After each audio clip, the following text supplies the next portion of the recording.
आज बिहानी तपाईँले पिउनु भएको एउटा कप चियाको मूल्य कति थियो? 10 रुपियाँ, 20 रुपियाँ वा 50 रुपियाँ?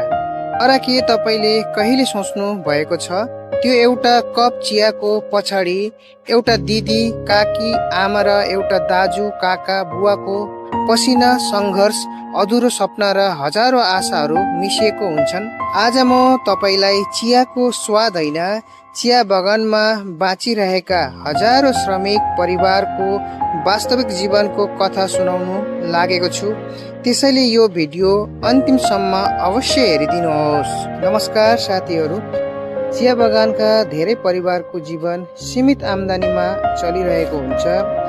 बिहानदेखि साँझसम्म कठोर मेहनत गरेर कमाएको पैसाले घर खर्च चलाउनु पर्छ, छोराछोरी पढाइ लेखाइ गराउनु पर्छ, औषधि किन्नु पर्छ, चाडपर्व मनाउनु पर्छ र भविष्यको लागि सकेसम्म केही बचत पनि गर्नुपर्छ।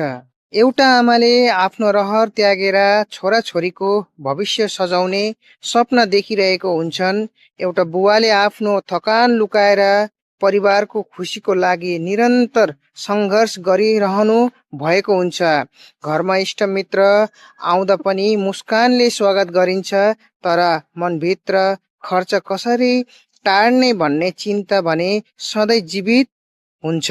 हामीले पिउने एउटा कप चिया केवल स्वाद र सुगन्ध होइन, त्यसमा हजारौँ मेहनती हातहरूको पसिना, त्याग, सङ्घर्ष र उज्यालो भविष्यको आशा मिसिएको हुन्छ।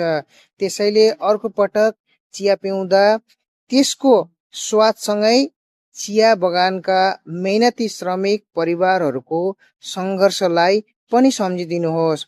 उनीहरूको श्रमप्रति सम्मान गरौँ। धन्यवाद।